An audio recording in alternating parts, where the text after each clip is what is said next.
Hi, everyone. Welcome to another episode of the Heart Speaks podcast. I'm your host, Chloé Valdary. For this episode, I'll be speaking to my friend Stephen Adubato, who is the host of the podcast CracksinMosternity.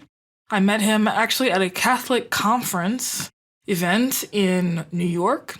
I was very drawn to his exhibit on Nietzsche and all of the ways in which, as he articulated it, a lot of our principles and themes in our postmodern world actually stem from and have roots in Nietzsche's thought, particularly around the process of making oneself, the process of making one's identity. Stephen actually pointed out, for example, how even though Judith Butler and Jordan Peterson have opposing ideas about, or opposing conclusions rather, about identity, both of these figures' thoughts and philosophies are actually deeply informed by Nietzsche's concept of the making of the self. And speaking of making of one's self or making of the self, in this podcast we talked a lot about identity, racial identity in particular, blackness, whiteness, what these concepts mean in the first place, and also what it actually might mean to deconstruct blackness and whiteness in the sense of, for example, formerly self-identifying white Americans getting more in touch with their Italian heritage, their Irish heritage, what that might look like for Black Americans who, many of us don't know what countries in Africa our ancestors come from. So very, very interesting topics that we discussed around the very potent notion of identity. We also spoke about how we might search for meaning, given the tenuous nature of identity these days, how we might grasp for meaning, how we find meaning in traditionally religious containers, for example, and what to do about that when religious structures are sort of breaking down and changing and transforming and are just very liminal in nature. So I hope you enjoy this podcast. I had a very interesting conversation with Stephen, and I look forward to having more conversations with Stephen in the future. To tell my audience who you are. I know who you are, but why don't you take some time to tell people who you are and what you're into, and what are the interesting philosophical currents that are compelling you to, I don't know, stay up late at night and and think hard about things. Okay, so my background is in undergrad. I did religious studies and Spanish literature, moved on to do moral theology.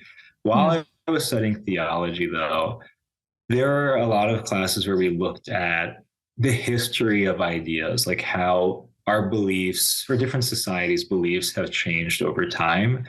And I found that that's what really sparked my interest. Like, how do ideas shape our history? How does history shape our ideas, our culture? And I decided, I really wanted to focus on writing. And also, I do podcasting on the side about, what are the main ideas that shape the way we live today, especially looking at pop culture. When we listen to music, is it just merely a form of entertainment, or is it expressing something about our commonly held beliefs?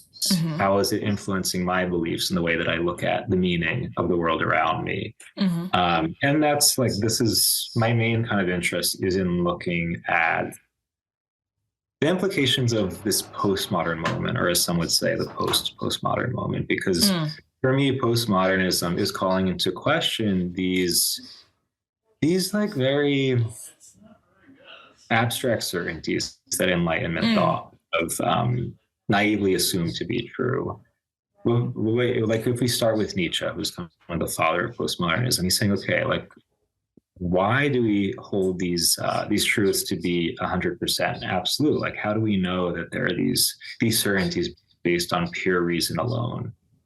What is reason, first of all?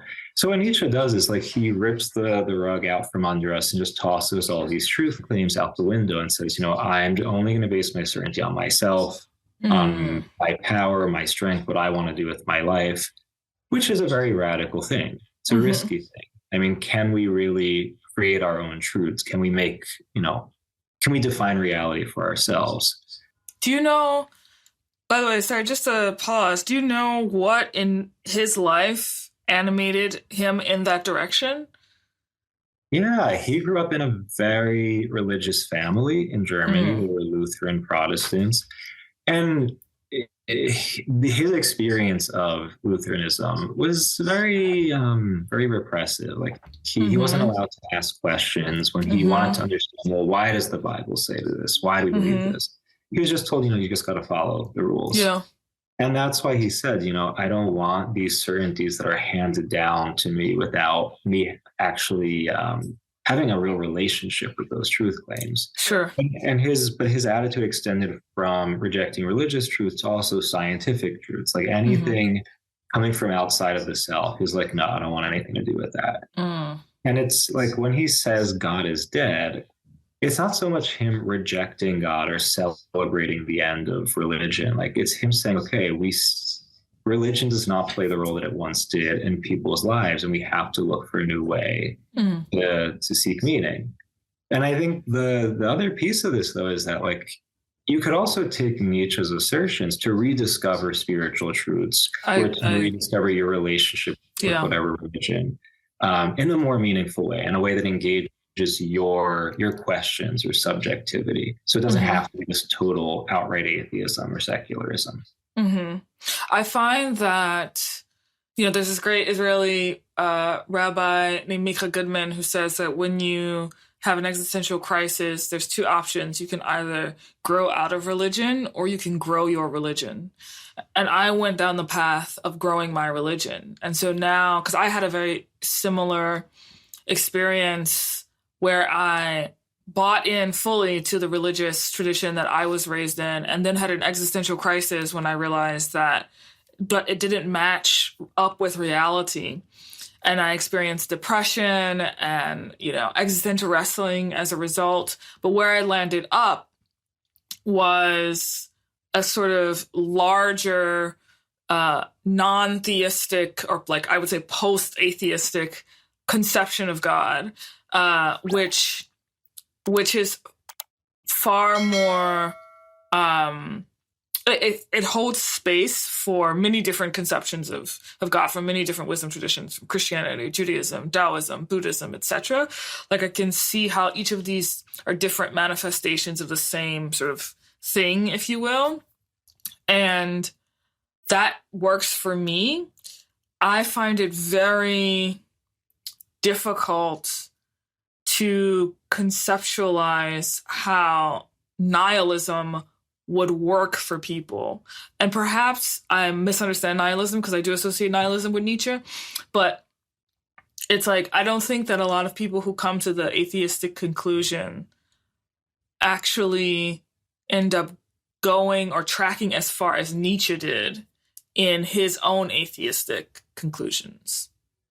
Yeah, because at the end of his life, he acknowledged that he wasn't completely satisfied with all of his assertions. And he said, there's still this urge for truth, for something greater than myself that won't go away as much as I hate it. So like what's beautiful about Nietzsche is that he has all these big ideas, but he's also humble enough to say, maybe I was wrong. Like maybe I didn't get anything right. Yeah.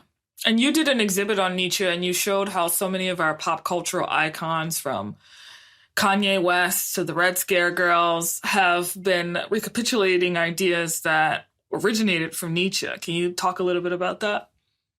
Yeah, I mean, the main premise is that, we're told that we're living in this culture war between right and left, between tradition and progress. Whereas really in the US, like the main foundation of our culture is this Enlightenment form of, self-referentiality.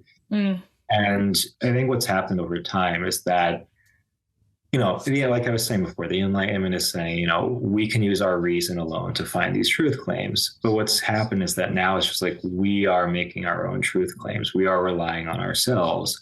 And it's Nietzsche who really articulates this as a philosophical, comprehensive worldview, we can say. So even though Nietzsche was born in Germany, his thoughts really took root and started to blossom in the US because we have such an autonomous, individualistic culture, which, Germany was still growing out of its Christian legacy.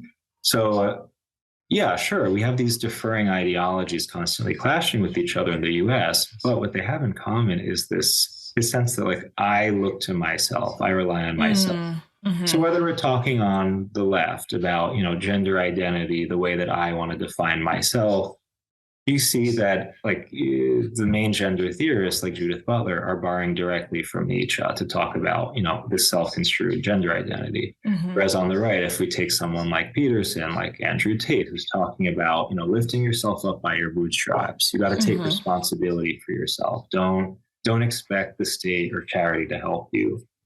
You have to rely on yourself. So mm-hmm, it's different emphases on which part of ourselves we're focusing on. But again, we're looking to the self.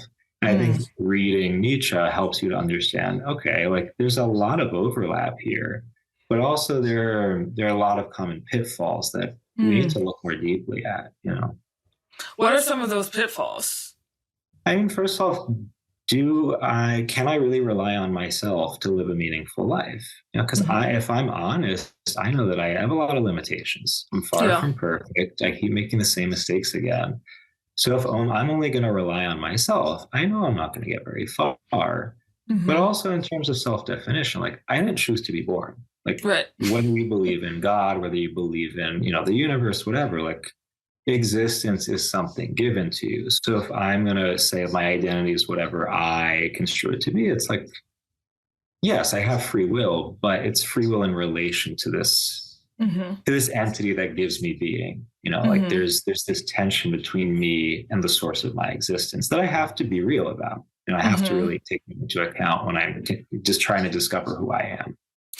Yeah, I mean, one of the things I am sitting with these days is this real deep internalization of the fact that nothing is existing on its own.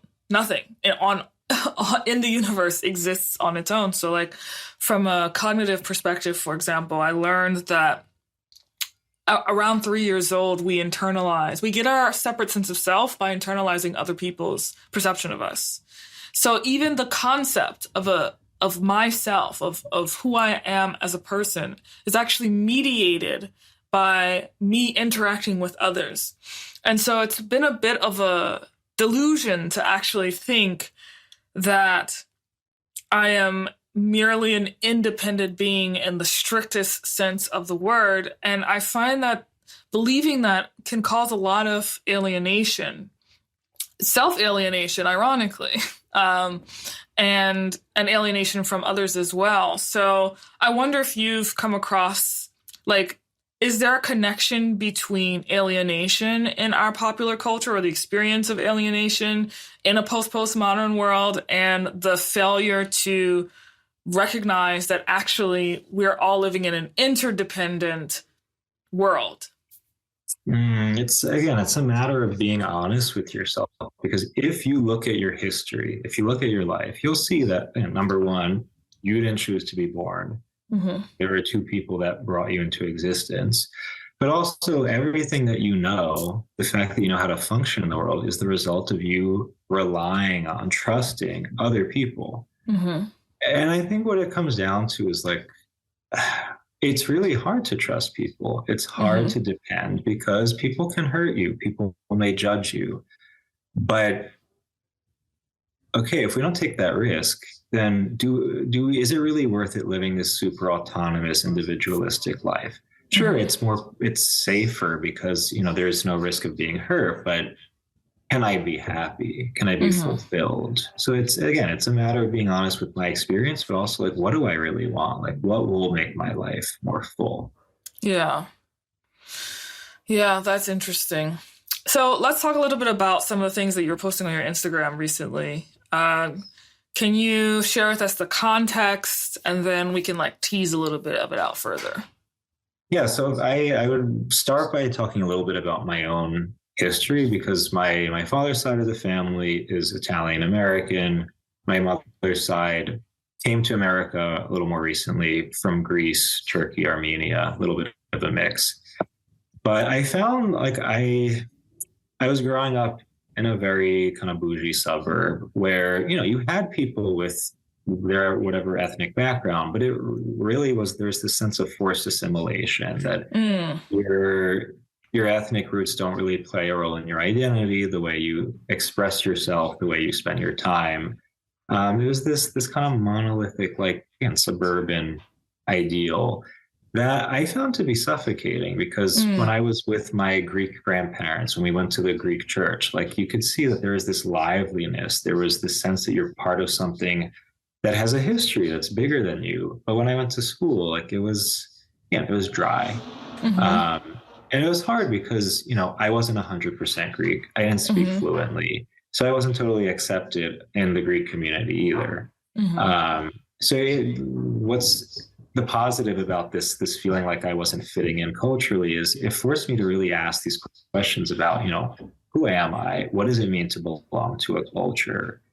And it brought me to really look at the history of immigration in the US and how not just like the history, but also like the ideas, the beliefs that we hold to in America, like this ideal of, I don't know, like this goes back to Enlightenment, that assimilation is the ideal, that we should all be the same, that we should all like follow this kind of monolithic cultural norm. It's just like that, like reading about all this from the philosophy to the history helped me to understand my identity struggles, my emotional and spiritual struggles. And this has informed a lot of my writing, like really wanting to bring attention to the fact that when we're uprooted from whatever our heritage may be, it makes it harder to move in the world, to understand who we are and have meaningful interactions with others. So that's kind of the basis of a lot of the writing I've been doing lately. And how do you connect? Well, first of all, I'm curious to know what more, I guess, in the stricter sense, what is the connection between the Enlightenment and the sort of like assimilationist narrative that immigrants were told? That's number one. And number two is I'll share a recent aha moment I had about my own history, being from New Orleans and growing up in a Protestant home in a deeply Catholic city. I'll share that with you after, but yeah.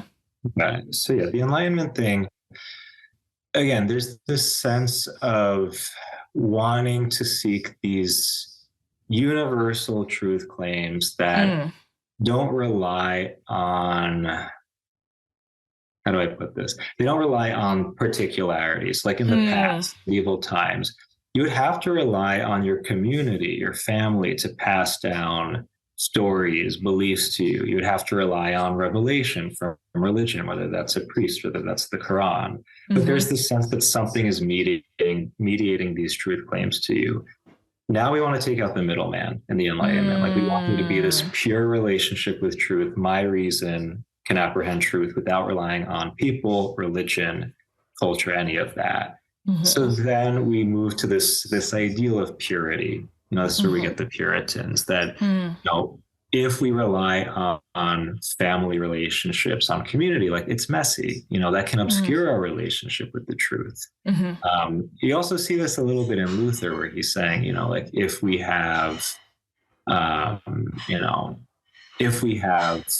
priests with this kind of authority, they can become corrupt, like also with indulgences. Like there's this fear of corruption. We want to keep this total purity, this absolute universal relationship with truth using our reason alone.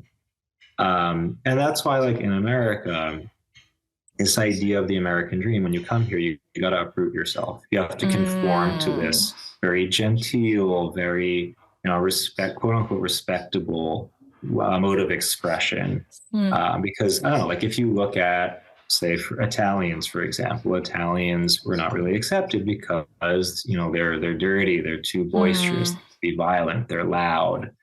And it wasn't until they started to assimilate that they started to present themselves as white, as they used the term then, that they gained cultural acceptance.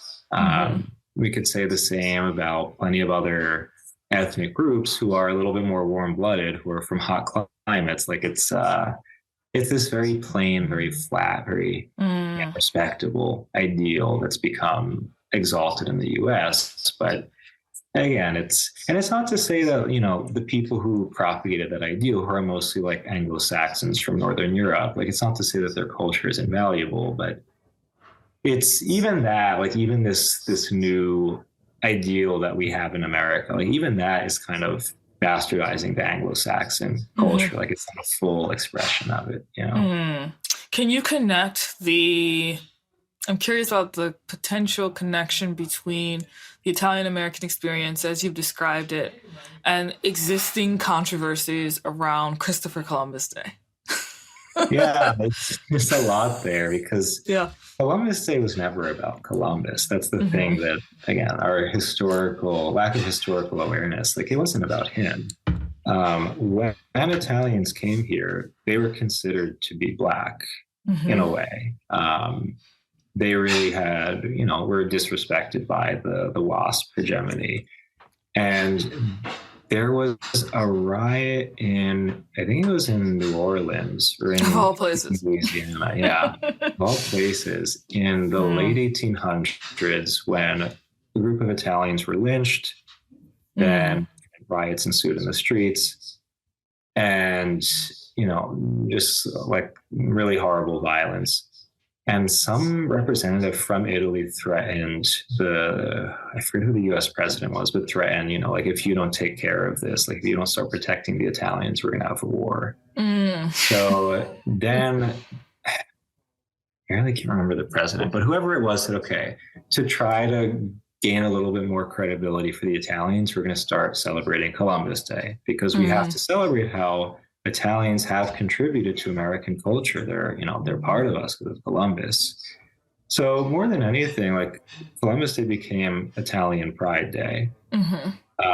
What's very tricky though is that like Blacks and Italians used to have solidarity. Like they would support each other's businesses. They would protect each other from lynch mobs.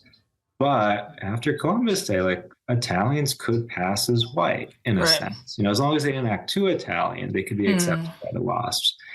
And one way that they gained the acceptance of Anglo, Americans was to start vocalizing, expressing racist sentiment towards Blacks to say, we're not like them, we hate them just like you. Whereas in the beginning, it's like, no, like we were together, we shared a common struggle.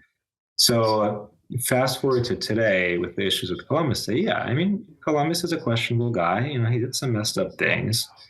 But when you want to cancel Columbus Day, we have to realize you're not just canceling Columbus. You're canceling, the history of Italian Americans in this country. We have to grapple with the messiness, which again, we don't like that in America. We want purity. Because we want purity, yeah. Yeah, we want these clean-cut narratives, and it's not clean-cut at all. Yeah. And again, it's like, if we want to celebrate Indigenous Peoples Day, which Indigenous people? There are many different Indigenous groups in our country's history. So again, this monolithic, like, let's put all the Indigenous people into this one box, have a day for them. But that erases the particularity. Right. So again, we don't want particularity either. We want just these nice, clean boxes. So I think there's a lot of unpacking we have to do around these cultural discourses. There's a lot more to be said.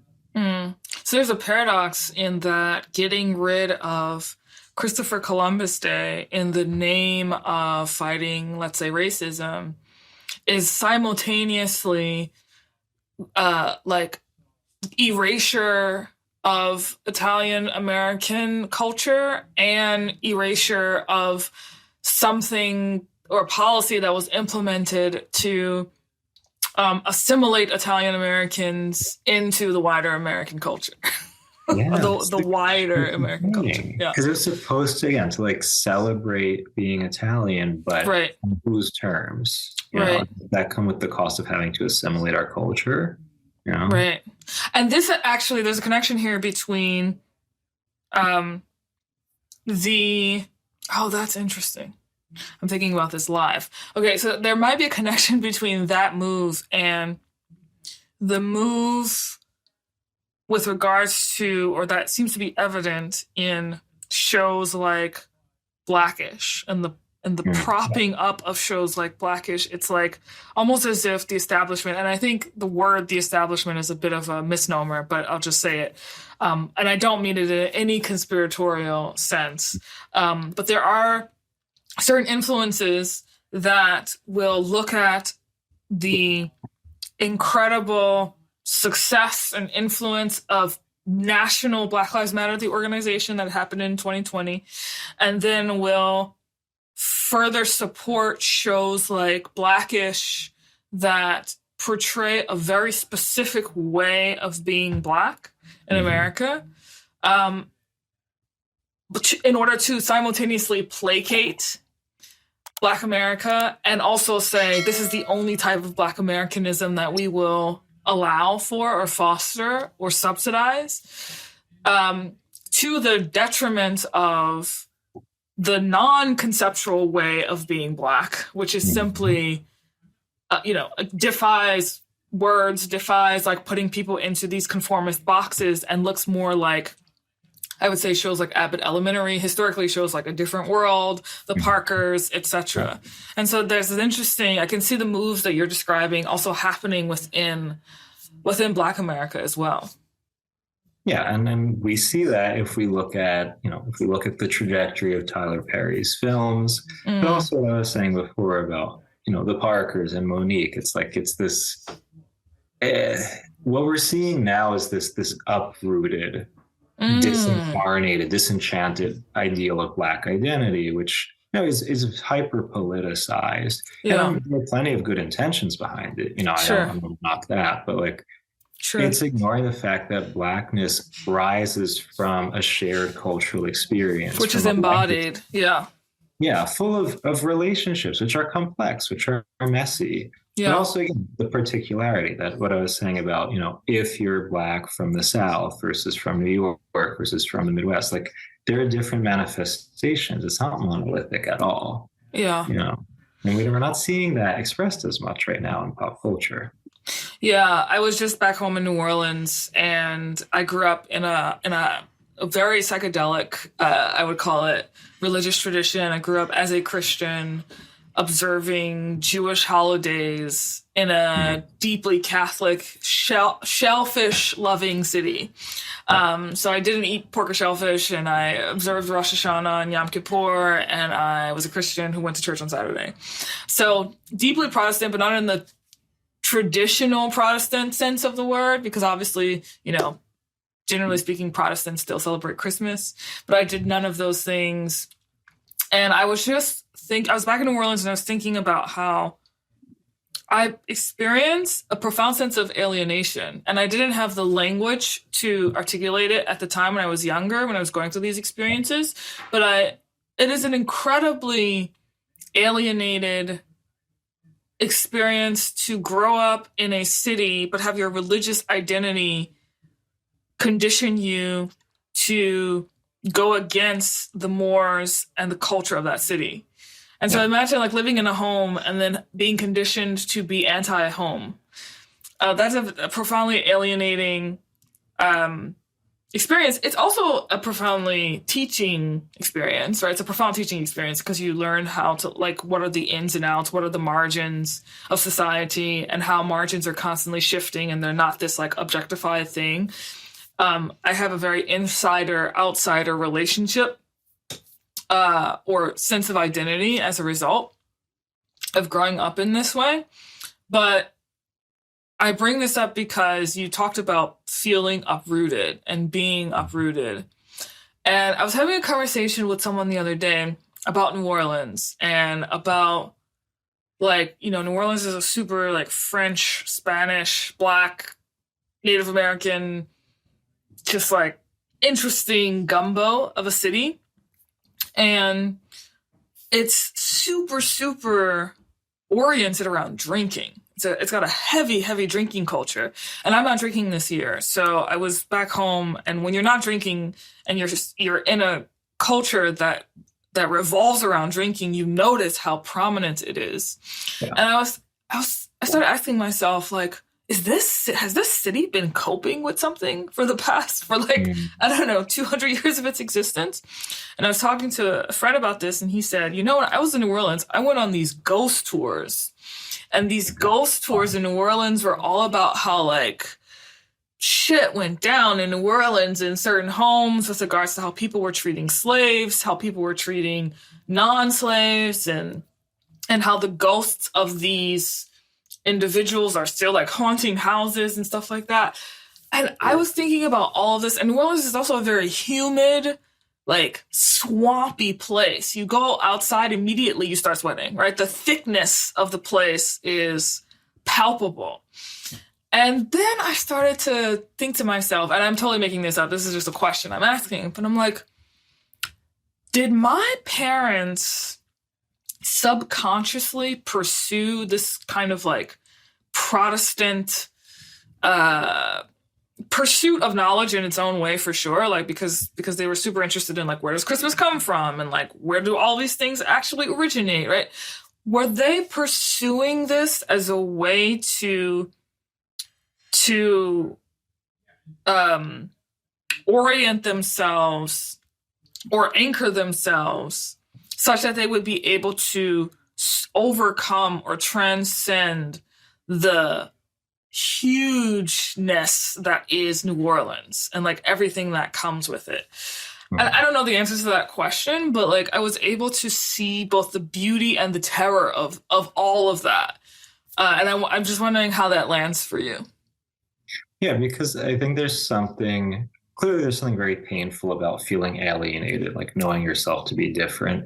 Yeah. But it does allow you to have very deep insights about what's going on around you. And I feel like so here's a pop culture reference. Like, this is one of the big themes you see in Mariah Carey's music. Okay. It's sad because she's dismissed as this, this gaudy pop star, but I am, as what they call a lamb. I'm a Mariah stan. Like, she's a deeply insightful songwriter, in addition to having great vocals, like, well, at least in the past, she had great vocals. I don't want to get into it today. But no, like, her songs are about this experience of being on the outside looking in. And it started with being mixed race, because her father is Black with Venezuelan origin and her mother is Irish.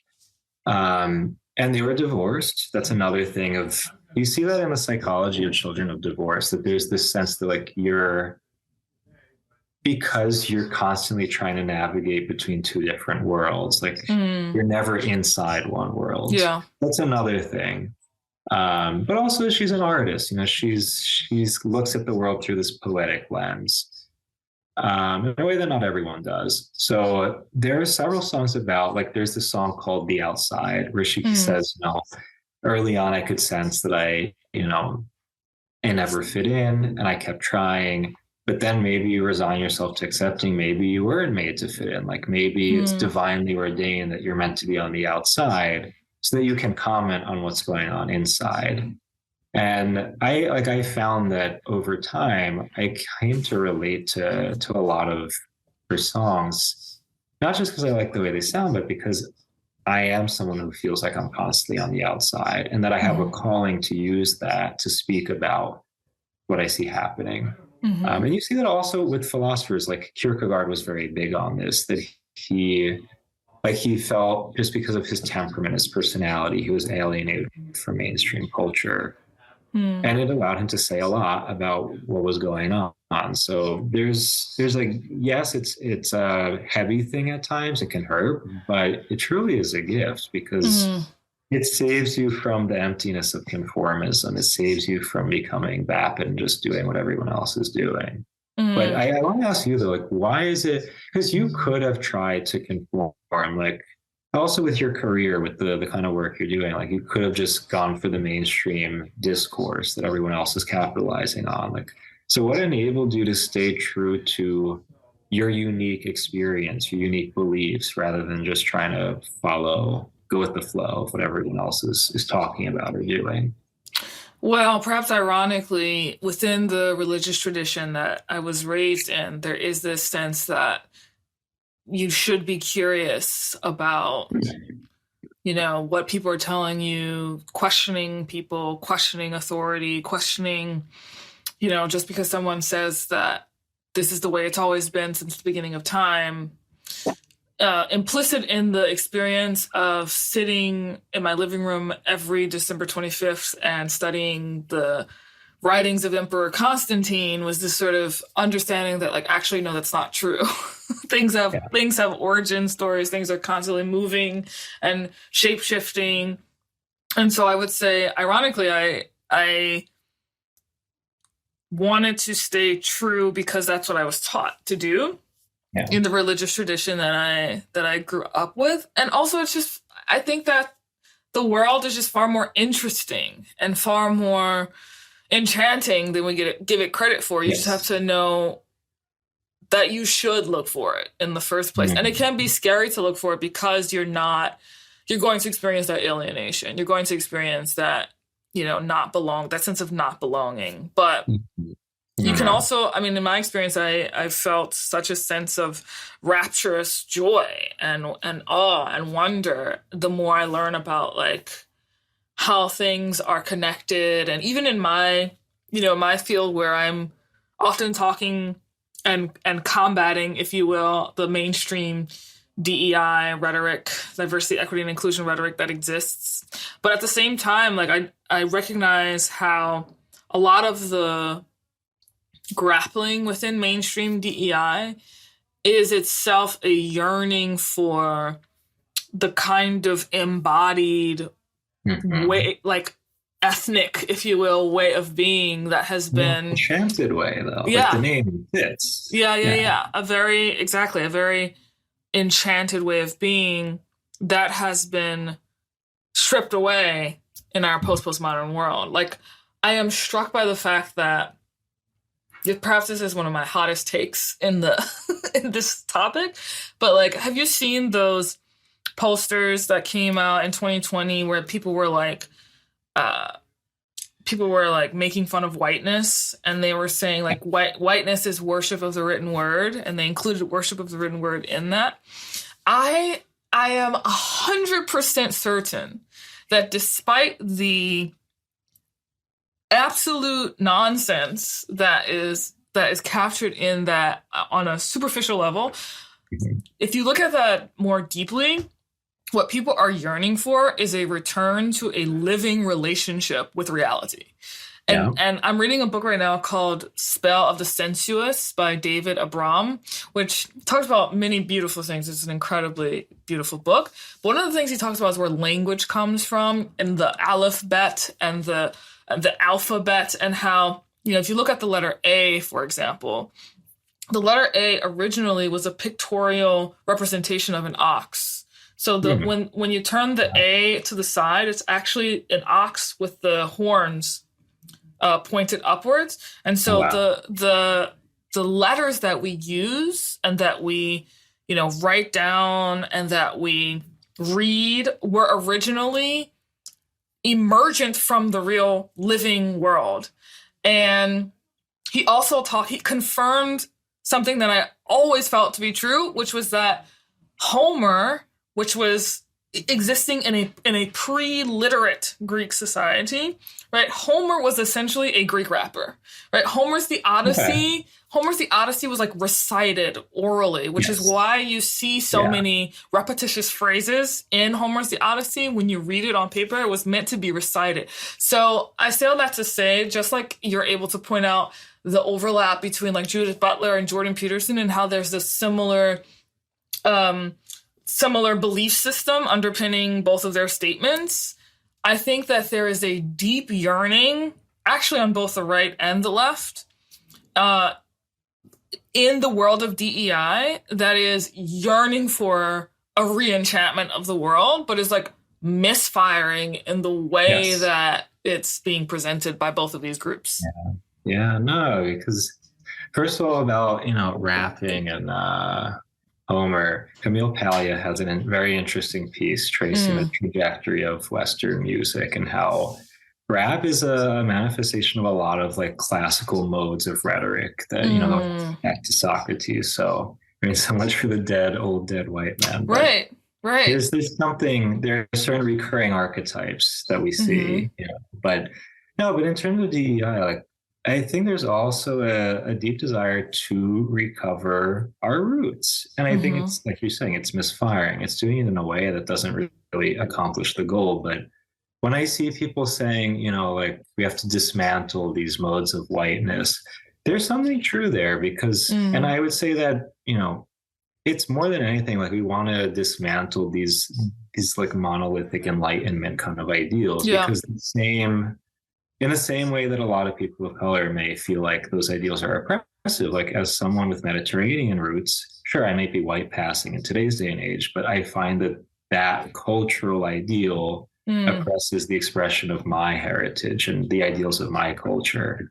And there's a need to return to the particular. Like we don't want these abstract, like I want to be part of my history, whether that's, tracing your origins to the West African slave trade, whether it's Mm-hmm.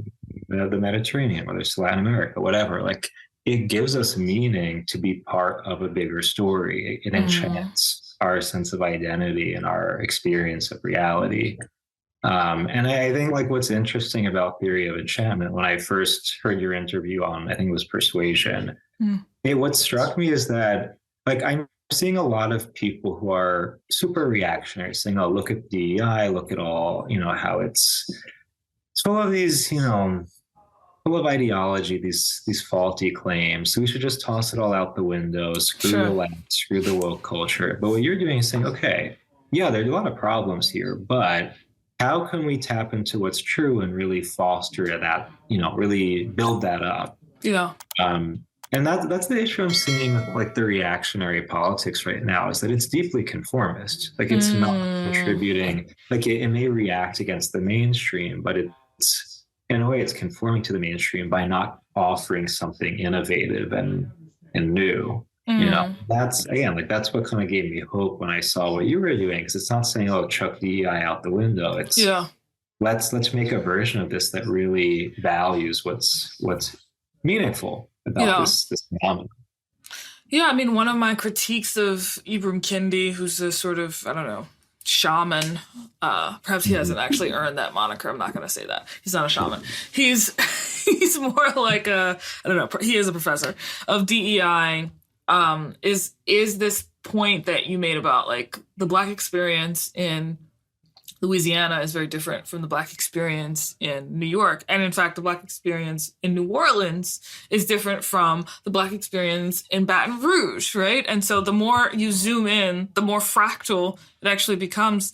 And you can never actually fully grasp or pin down what is. And this is, I think, one of the things that's sort of another blind spot of the Enlightenment, which we talk about in the theory of enchantment sort of framework. It's like the scientific pursuit of absolute certainty. Yes. That entire frame ends up producing a lot of alienation. Number one, because you fall out of love with the mystery inherent in being alive. And that is really what leads to disenchantment ultimately. And that also explains the deep desire to conform and to put everything in boxes and to say like everything is this category and it has to be this category because if it's not this category, then it undermines my entire heuristic with which I understand and move about and navigate the world. And so like all of these things are connected and we are, it seems to me, like starving and dying because, at least philosophically, if not literally, because we have not corrected our relationship with the unknown, both Yeah. within and without. Yeah. No, and that's. I think that's what's needed most of all is to broaden the scope, to read this comprehensive narrative of my identity that doesn't just reduce me to one of these boxes I can check off. Because as you say in theory of enchantment, like my identity is a reflection of not just the color of my skin, my culture, but also, where did I grow up? What was my relationship like with my parents? What are my interests, my passions? And that goes back to this issue of purity versus the messiness of the human condition. If I want to encounter another human as they are, then I do need to look at the whole picture, the whole story, which is going to take time. And Mm-hmm. there may be certain things I don't like or I don't understand about the other. And then that's where we see allyship is much more than, like posting something on Instagram Sure. about whatever identity group. It's really taking the time to attempt to understand and confront disagreements or conflicts when they arise. Sure. And knowing that like conflict is not necessarily the end of a relationship. Like you don't have to cancel someone from your life because there's a disagreement or they do something to hurt you. Like there's the possibility to talk about it, Mm-hmm. to attempt to resolve it. Like that's been the biggest thing for me personally, like learning how to develop those skills of conflict resolution, of Mm. forgiveness. Like that's super crucial at this point in time, I think. Yeah. Do you think that the American project is doomed given our Puritan origins? I have like it depends on my mood, which day of the week it is. No, I mean like I have this sense that like the Enlightenment project, yeah, like it's a faulty ideology. It's built to fail. So does that mean we should like try to create like a religious a monarchy? Should we have a total anarchy? I don't know. I mean, I'm not my whole thing is like we need to look at the local. Mm-hmm. That's my priority. I see. We need to build up local communities, local politics, create meaningful relationships with our neighbors. Yeah. Whatever's going to happen on the federal level, I don't know, and I'm going to leave it to other people to figure that out. But I think the everyday person does need to invest themselves in the local because that's the most concrete, that's the most Mm-hmm. available to us. So I think the discourse has to shift a little bit to to Yeah. what's nearest to us. I recently thought about the irony of someone like waving a banner that says like, I don't know, decolonize your mind, and then that Mhm. person doesn't know their neighbor, or they Yeah. they like litter on their street. And it's like you're telling people to decolonize their mind, but you have no local sensibility. Your sensibility is actually like empire oriented in the way that you see Yeah. things. And But the neighbor that's thing, yeah. yeah, go ahead. No, I was gonna say the neighbor thing, like I see how much I struggle with that because I Yeah. say this out loud. I say, yeah, we have to focus on the local, we have to encounter people, but I find that I'm afraid to approach my neighbors sometimes because Yeah, me too. I don't know, it's unpredictable. Sometimes I feel like I lack the social skills to do it. So Yeah. I don't know, like I definitely see that it's worth putting a lot of my energy into that very simple thing Yeah. as opposed to again like I'm not innocent here, like I'm always theorizing, posting things on the internet, but Sure. at least I can tell you, hey, but there's a cognitive dissonance here, like I know I need to work on my relationship skills and being more involved in my local community, my neighborhood. If we Yeah. could all, like, I think that's another thing though, like we should aspire to be honest, we should aspire to say, hey, like I'm not as integrous as I hope to be, Yeah. and I do want to improve. For sure. Yeah, no, I try to say good morning to my neighbors every day when at least when I see them. I also like recently started to go to my local coffee shop, like not every day, but almost every day, and I have a rapport with the baristas there who Mhm. work there, and I know some of their names, not all of their names, working on that one. But yeah, when you're conditioned in a culture or by a culture because of the internet that sees globally, it can take a long time to retrain yourself or recondition yourself to see what you actually are, which is local.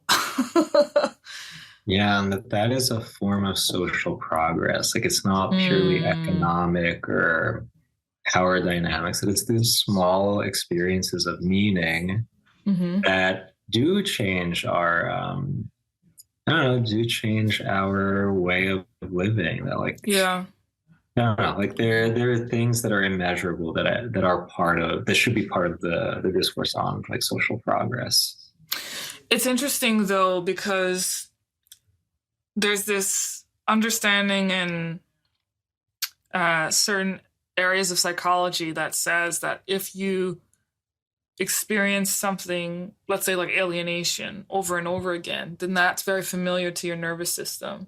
And it will be harder for you to actually condition yourself to seek the opposite, let's call it a feeling of home, because you're so used to feeling alienated. And I find that that's true for me. Like, when I have moments of connection where I will, let's say, make eye contact with someone who is like in the coffee shop, or my neighbor, or someone like that, and it's a brief moment in time, and let's say we say good morning, that does something to my nervous system, often, not always, that feels uncomfortable because I'm not used to it. And so the barrier to seeking something beyond alienation is perhaps not large, but psychologically large, for sure, because just my nervous system is not used to having that experience. Yeah, no, and it's I wonder though, it's like what enables you to not react and draw away from that new experience, that risk that you're taking. Like what helps you to keep going and keep taking that risk? Theory of enchantment. Yeah. It's like I created that subconsciously to work on myself, because something in me also yearns for the embodied, local, communal way of being. And this is also probably why I gravitate towards music and dance so much. That's why I love Afro House, which we spoke about earlier a little bit. I am an amalgamation of, this Protestant work ethic plus this, African sensibility in terms of being in relationship with music and the earth, and this also global-minded, framework that I have in being a middle-class American in New York City with a company trying to make an impact on the world. So I have all of these different things that are a part of who I am. And now that I'm saying it out loud, yes, there's this sense of alienation, but there's also this yearning for home that I also have, that I move towards.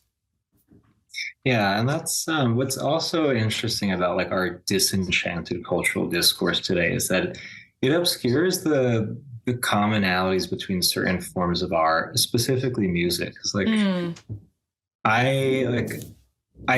I've read a lot about like music history, both pop culture, like popular music, but also like more traditional folk forms of music. And I found that, like when I was little, I gravitated towards like contemporary R&B. And I didn't know why. It just sounded good to me. Yeah. And as time went on, I started to see like, okay, what are the origins of R&B? It comes from the spirituals of the enslaved peoples, but that music form was combined with, Scottish forms of folk music that eventually turned into like blues and early rock and roll. But that even the gospel spirituals were borrowing from certain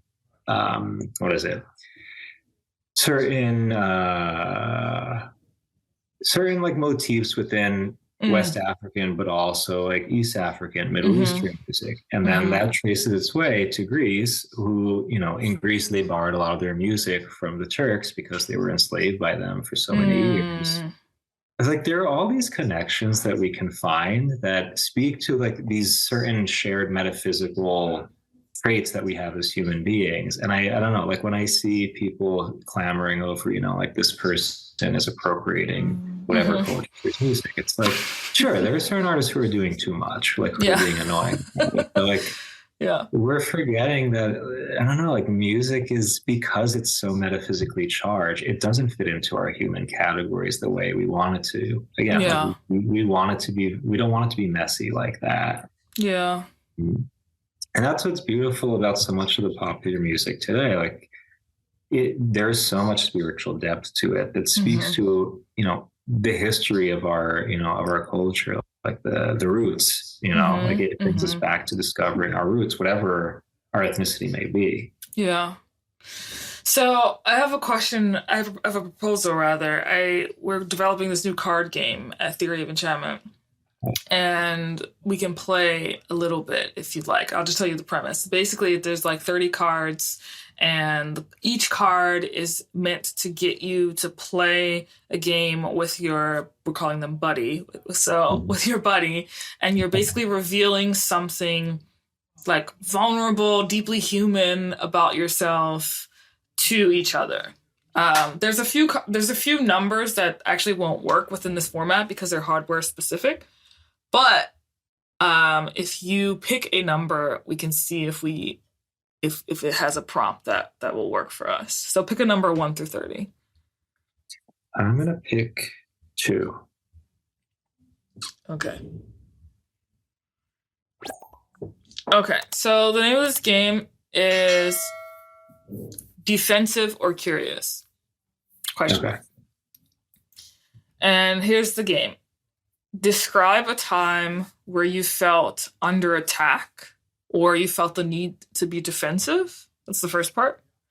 Okay. And then describe a time where you felt like you could be generous and curious. And it could be about anything. It could be about your work life, your personal life, whatever you want.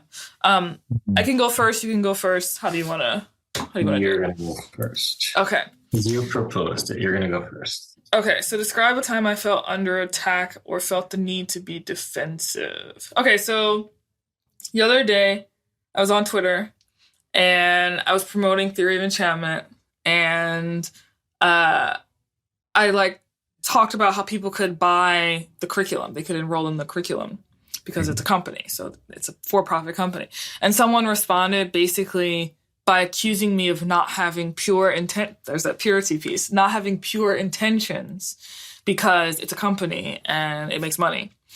And I immediately felt defensive and I wanted to defend myself. And when I feel defensive, I feel I feel the opposite of openness. I can't be open. I have to protect myself and guard myself. And not only did I feel defensive, but when I feel defensive about something that someone has said online, I constantly go back to check to see if they've responded to what I said, because I want to prove that I am right and prove that I'm good to go. Okay, so that's a time I felt defensive recently. And a time I feel like I could be generous or curious. I feel pretty generous and curious right now in this conversation with you, but I guess I could be a bit more specific. Oh, so when I was in New Orleans, I stayed with my sister, which was the first time I stayed with my sister, not with my parents. Okay. And then, which was the right thing to do. So when I saw my parents, I felt way more calm and at ease because I didn't have to stay at my parents' house. I could pop in and pop out. And I feel like I had a better anchor with which to navigate being with my parents, because my parents have a very specific way of viewing how you're supposed to do life versus how you're not supposed to do life. And when I'm in that environment, sometimes I can feel defensive, right? Or feel like I have to be on guard. But because I stayed with my sister, I didn't feel that way, or I didn't feel that as much. I felt way more open and at ease and just playful, and also willing to be real and show up in a real way and say how I really felt about things with my parents, because I could simply leave. Yeah. Interesting. Okay. Wow.